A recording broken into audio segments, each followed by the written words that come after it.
I'm having trouble finding the perfect bookshelf, so in this video, I'm building my own.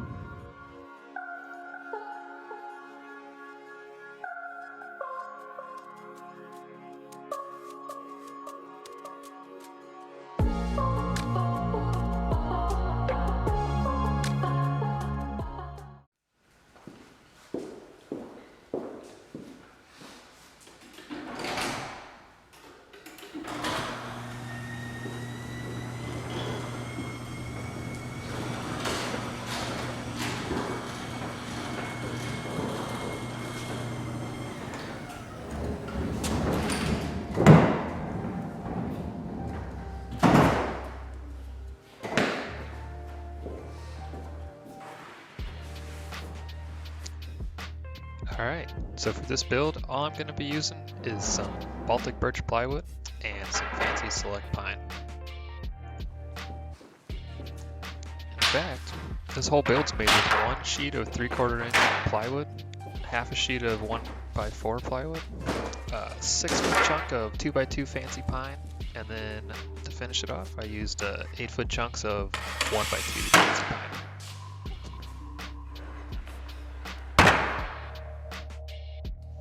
First things first, let's break down this 3/4 inch sheet of plywood. I'm going to cut 2 rows of about 11 inches for the sides and the top of the kerf.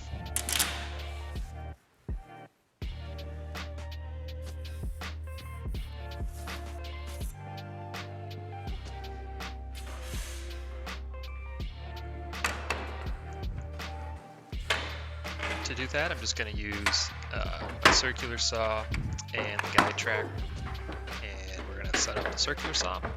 We're going to set up circular saw. Come on, Joe, you got it. Oh, there you go.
So now that I have my 2 8-foot chunks, I'm going to take them over to the chop saw and cut them down to about 4-foot sections, giving me 4 individual boards.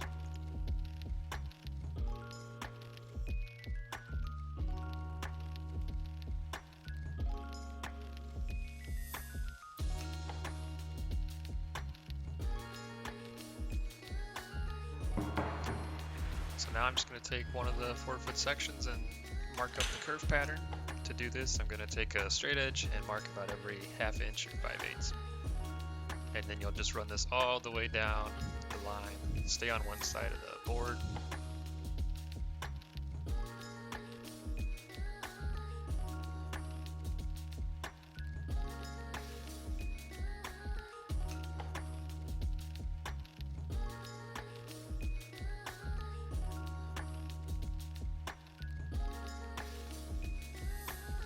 Now that everything is marked on the board, we can take it over to the world's jankiest cross-cutting sled and get everything ready to go.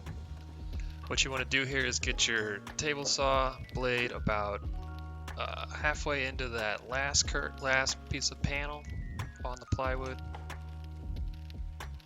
In my experience, if you don't have it into the last bit of paneling, you're not going to be able to get the board to bend like you want. Also, for anyone wondering, the patent is still pending for this table saw cross-cutting sled.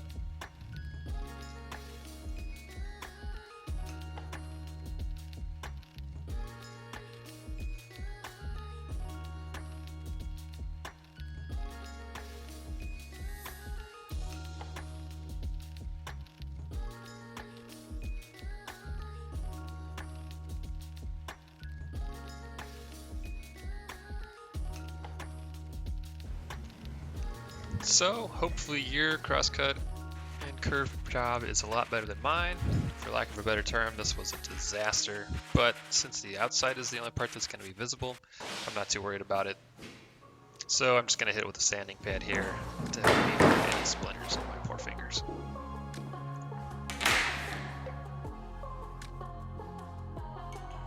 As I mentioned, for the back panel, we're just going to use a 1/4 inch thick piece of plywood and cut it to the width you want. For this build, I chose 2 foot wide.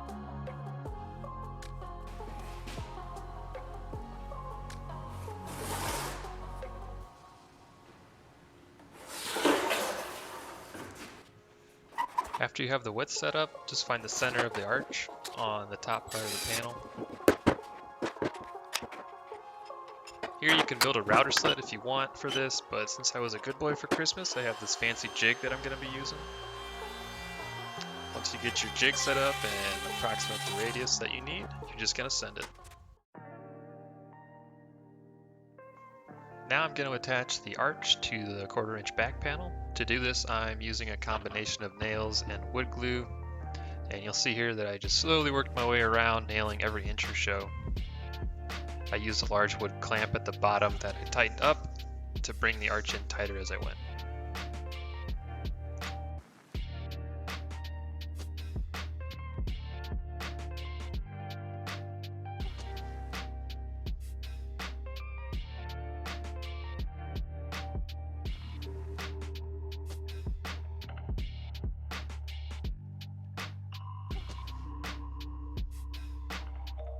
You can see here I marked the center of the back panel and the center of the curve panel to help with alignment as I fasten everything together.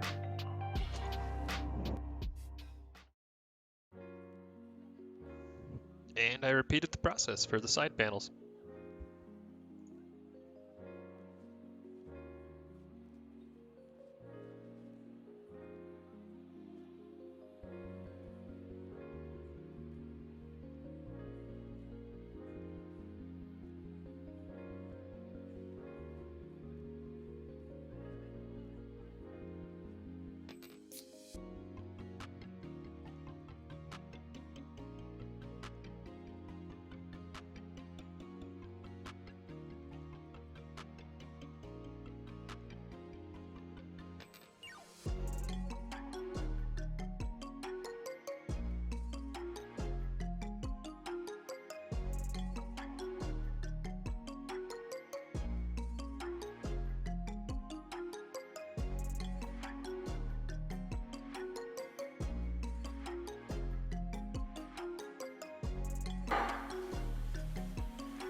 And now I'm just going to lay out a cut line for the base to be flush with the sides.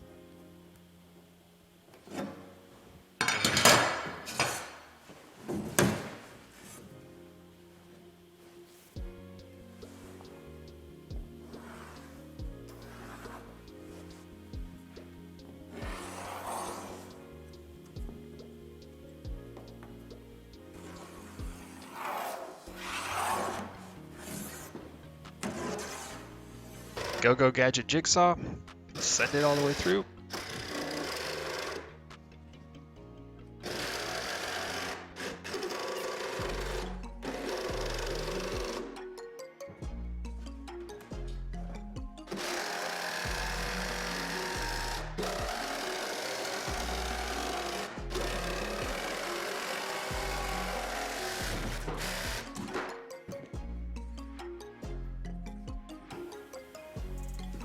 Well, that was dumb.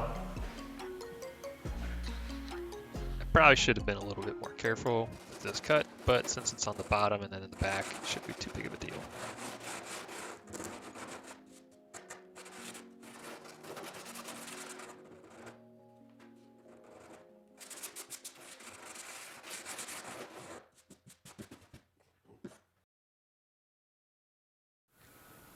So here I'm just going to use that leftover 4-foot section of 11-inch plywood just to cut out a piece for the base.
Alright, so this would be a great time to talk about the sponsor of today's video, but hey, this channel is not quite big enough or fancy enough for that stuff.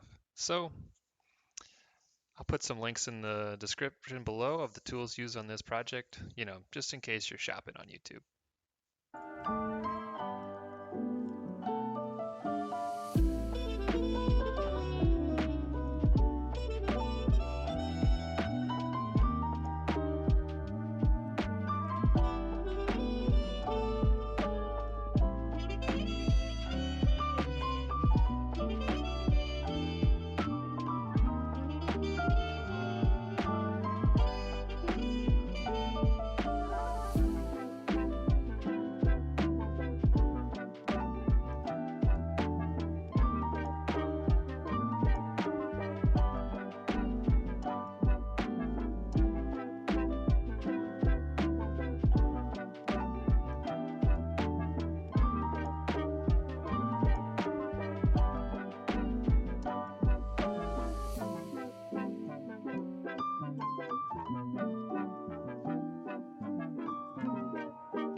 For the face frame, I decided to use the rest of the plywood just to make the arch cutout a little bit easier. So I used that router sled again and cut the outside edge first, and then offset the inside edge about 1.5 inches. Then I used the jigsaw just to cut the line down to the edge of the plywood panel.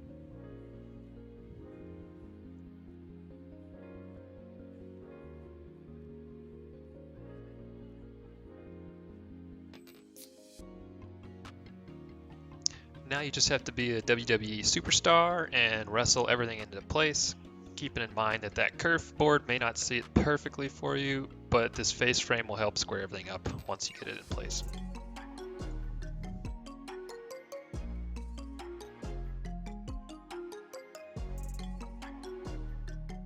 For anybody wondering, that's my dog Boone, and yes, he is a good boy.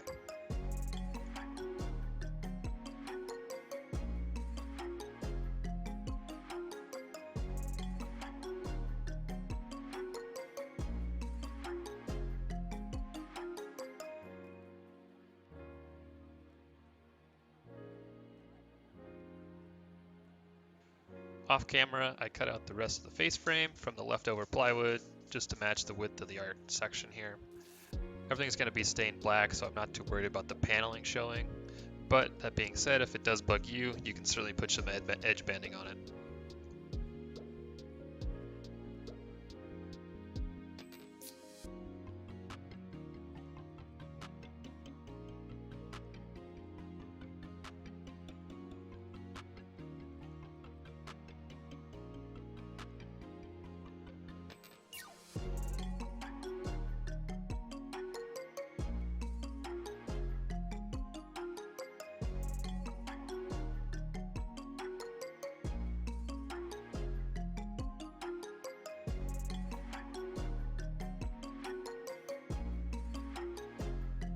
Alright, let's take care of that big sore thumb of the top of the bookshelf. So to do this, I used what was left over the 1/4 inch plywood and cut an interior curve piece. Again, folks, patent pending on the crosscut sled.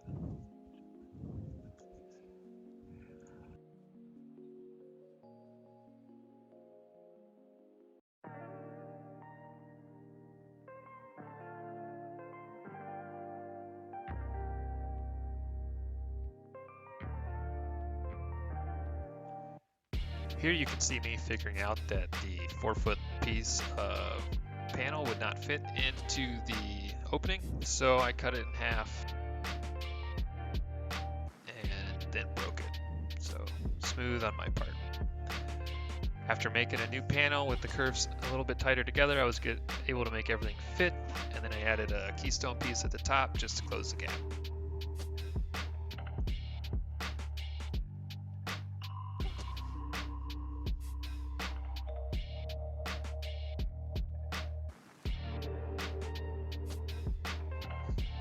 While I waited for those to dry, I cut up some legs real quick on the table saw using the 2x2 fancy pine and this jig that I made. Everything's ready to be installed.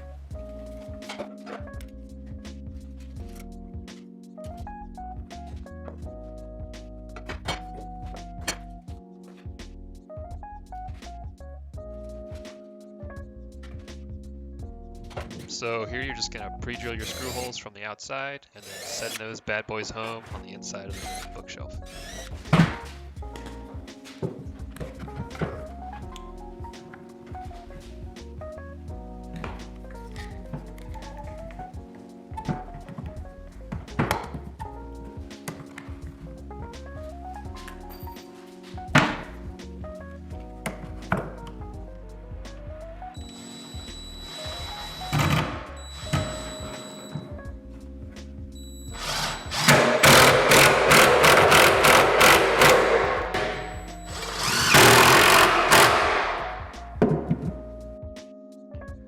And here it is. Now we just gotta finish this puppy up with some finishing touches, sanding, and wood filler, and we'll move on to staining.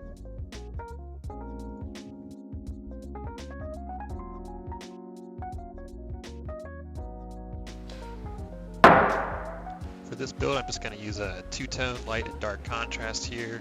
The black is gonna be a black gel stain, and then for the inside, I'm just using a natural stain finish.